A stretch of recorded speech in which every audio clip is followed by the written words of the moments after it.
અનંત વૈભવના સ્વામી આ પરમાત્મા છે. ખાલી એક અરિહંત ઉપર જો બોલવા બેસીએ ને કલાકો ઓછા પડે એમ છે. આપણે અરિહંત સિદ્ધ સાધુ અને ધર્મ ચારેને એક સાથે પકડવા છે અને એટલા માટે વ્યક્તિગત અરિહંત સિદ્ધને મહત્વ ન આપતા શરણાગતિને મહત્વ આપું છું.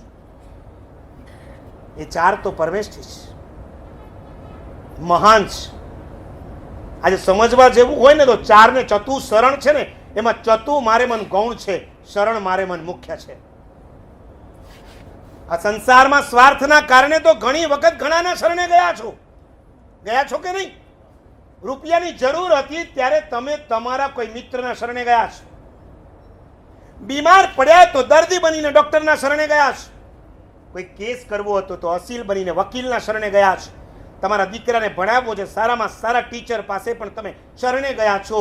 પત્ની બનીને પતિના શરણે, પુત્ર બનીને બાપના શરણે, વહુ બનીને સાસુના શરણે. આ જગતમાં બધા જ શરણ સ્વાર્થના છે અને એમાંના કોઈએ તમને સાચું શરણ નથી આપ્યું. કારણ કે જે ખુદ અસહાય હોય એ બીજાને સહાય ક્યાંથી કરી શકે છે? તમને જે સહાય મળી છે બધી કામ ચલાવશે. આપણે એવાના શરણે જવું છે કે જેના શરણે ગયા પછી આ જગતમાં આવે કોઈનું શરણું જ લેવું ના પડે. અને આ પરમાત્માની એ વિશેષતા છે. તમારી ઓફિસમાં કોઈ કામ કરતો માણસ હોય, નિષ્ઠાપૂર્વક કામ કરતો હોય, કરતા કરતા એનું પ્રમોશન થાય, બહુ તો તમે એને શું કરો? એ વોચમેન હોય ને ત્યાંથી તમે એને મેનેજર સુધી લઈ જાઓ, પણ તમારી સીટ ઉપર બેસાડી દો ખરા?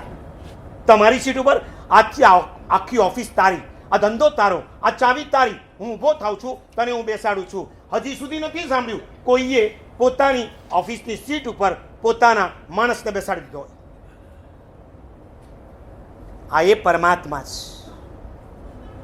અનંતકાળમાં રખડતા એવા આપણા આત્મા જ્યારે એમના શરણે ગયા ને ત્યારે એમણે પોતાની સીટ ઉપર પણ આપણને બેસાડવાની તૈયારી બતાવી છે. જીનની ભક્તિ કરતા કરતા જીન બની જશો. એક મહાવીરે કેટલાને મહાવીર બનાવ્યા છે? આવતી 24માંથી 9 તીર્થંકર ભગવાન મહાવીરના અનુયાયી શ્રાવક શ્રાવિકાઓ છે. ચાહે શ્રેણિક હોય, ચાહે અંબડ હોય, ચાહે સુલસા હોય, ચાહે રેવતી હોય, 24માંથી 9ને મહાવીરે મહાવીર બનાવી દીધા. જીનની ભક્તિ કરતા કરતા જીન બની જશે. તમે સાયકલમાં હો અને અહીંથી તમારે સાબરમતી જવું છે,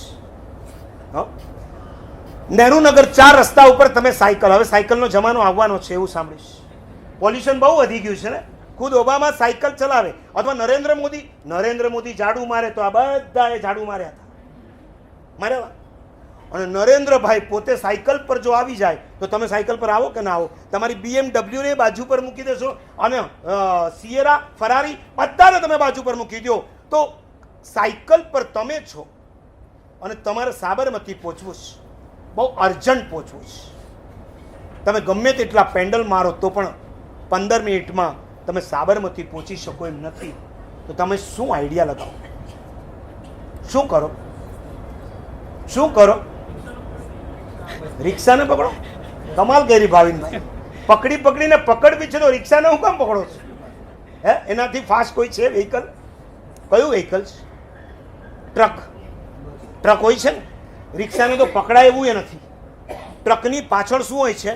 સાંકળ હોય છે. અને સાંકળને જે સાયકલિસ્ટ પકડી લે છે એની સાથે ને સાથે ચાલે. એને પેન્ડલ મારવાની જરૂર પડે ના પડે, એને પેન્ડલ મારવાના નહીં, એને એક જ કામ કરવાનું, સાંકળને પકડી લેવાની. પછી શું થાય? જે સમયે ટ્રક પહોંચે એ જ સમયે તમે પહોંચો અને જ્યાં ટ્રક પહોંચે ત્યાં તમે પહોંચો. સાબરમતી તમારે 15 મિનિટમાં પહોંચવું છે. તમે 1000 પેન્ડલ મારશો નહીં પહોંચી શકો. તમે ટ્રકને પકડી લો, તમારે કાંઈ નહીં કરવાનું અને ટ્રકની સાથે સાથે તમે પહોંચી શકો. તીર્થંકર જ્યાં પહોંચ્યા છે ત્યાં પહોંચવું છે, બીજું કાંઈ ન કરો, એના શરણે ચાલ્યા જાઓ. એગંત શરણના અરહંતા શરણ. અને એના શરણે ગયા પછી તમારે કોઈ ચિંતા પણ નહીં કરવાની. સાચું બોલો, ગાડીમાં તમે ડ્રાઇવિંગ કરતા હો અને ડ્રાઈવર ડ્રાઇવિંગ કરતો હોય એમાં ફરક પડે ખરો? શું ફરક પડે? ટેન્શન કોને? ડ્રાઈવરને. તમારે ખરું ના, પણ એ પાછો પીધેલો હોય તો ના ચાલે હો, તો તમને ટેન્શન. ગાડીમાં ડ્રાઈવર હોય, હોશિયાર હોય, તમે એને ડ્રાઇવિંગ સોંપી દીધું, તમે પાછળ બેસી છાપું વાંચો, ચા પીઓ, જે કરવું હોય તે કરો. ડ્રાઈવર જ્યાં પહોંચે છે ત્યાં તમે પહોંચો છો. પણ જે એમ કહે કે મારે ડ્રાઈવર જ ના જોઈએ તો એની ગાડી ચાલે ખરી? નહીં ચાલે. મને અરિહંત ન જોઈએ, મને સિદ્ધ ન જોઈએ, મને સાધુની જરૂર નથી, મને ધર્મની જરૂર નથી. હું મારા આત્માની અંદર રમણ કર્યા કરું. આ ચારેને જો હું બાજુ પર મૂકી દઉં તો હું જિંદગીમાં ક્યારે પણ અનંત સુખનો ભોગતા નહીં બની શકું.